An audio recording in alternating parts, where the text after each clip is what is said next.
മുൻ തമിഴ്നാട് മുഖ്യമന്ത്രിയും cinema താരവുമായിരുന്ന MG. Ramachandran എന്ന എം.ജി.ആർ. വിടവാങ്ങിയിട്ട് ഇന്ന് 38 വർഷം.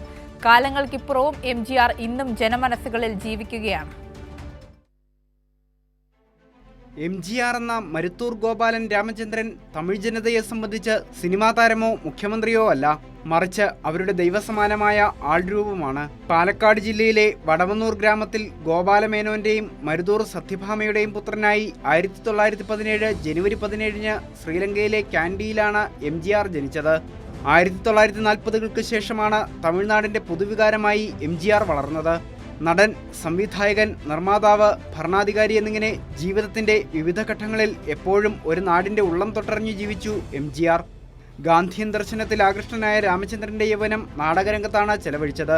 പിന്നീട് 1936 സതി ലീലാവതി എന്ന ചിത്രത്തിലൂടെ സിനിമാ രംഗത്തെത്തി.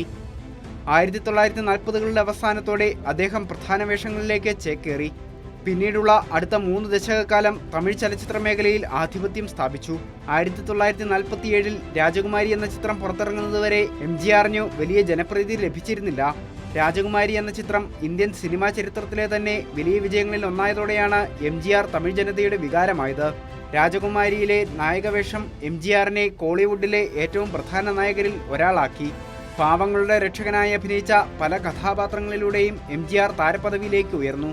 മധുരൈ വീരൻ തുടങ്ങിയ ചിത്രങ്ങളിലൂടെ എം.ജി.ആർ. തമിഴരുടെ നായകനായി.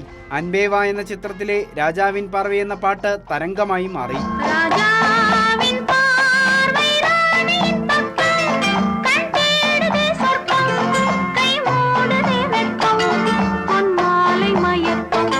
നടനായ എം.ആർ. രാധ എം.ജി.ആറിന് നേരെ വെടിയുതിർത്തതോടെ വ്യക്തമായി സംസാരിക്കാനുള്ള കഴിവ് എം.ജി.ആറിന് നഷ്ടപ്പെട്ടു.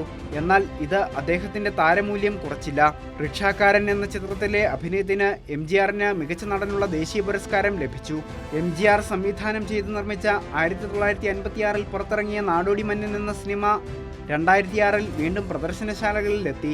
തമിഴ്നാട്ടിലെ സിനിമാ കൊട്ടകകളിൽ 14 ആഴ്ച ഹൗസ്ഫുള്ളായി ഓടി. പിൽക്കാലത്ത് ദ്രാവിഡ രാഷ്ട്രീയത്തിലേക്ക് ചുവടുവെച്ച എം.ജി.ആർ. DMK-യുടെ പ്രതിനിധിയായി 1967 അസംബ്ലിയിലേക്ക് തെരഞ്ഞെടുക്കപ്പെട്ടു. കരുണാനിധി മുഖ്യമന്ത്രിയായിരിക്കെ തമിഴ്നാട് അസംബ്ലിയിലേക്ക് തെരഞ്ഞെടുക്കപ്പെട്ട എം.ജി.ആർ. 1972 അണ്ണാദുരൈയുടെ മരണശേഷം ADMK രൂപീകരിച്ചു. 1972 മുതൽ 1987 വരെ തമിഴ്നാട് മുഖ്യമന്ത്രിയായി എം.ജി.ആർ. തന്റെ ആധിപത്യം സ്ഥാപിക്കുകയും ചെയ്തു. ഇന്ത്യയിൽ ഒരു സിനിമാ താരം മുഖ്യമന്ത്രിയാകുന്നതും എം.ജി.ആറിലൂടെയാണ്. 1984 അഭിനയിച്ച ഉലകം ചുറ്റിപ്പാറാണ് എം.ജി.ആറിന്റെ ഒടുവിലത്തെ സിനിമ. 1987 ഡിസംബർ 24 തമിഴ് ജനതയുടെ വികാരമായിരുന്ന എം.ജി.ആർ. ചരിത്രമായി.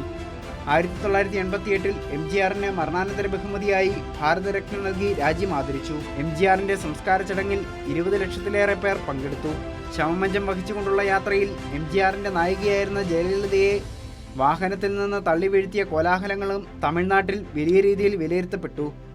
അങ്ങനെ ചരിത്രത്തിൽ പുതിയ അധ്യായങ്ങൾക്ക് കൂടി തുടക്കമിട്ടാണ് എം.ജി.ആർ. യാത്രയായത്. News desk Kairali news.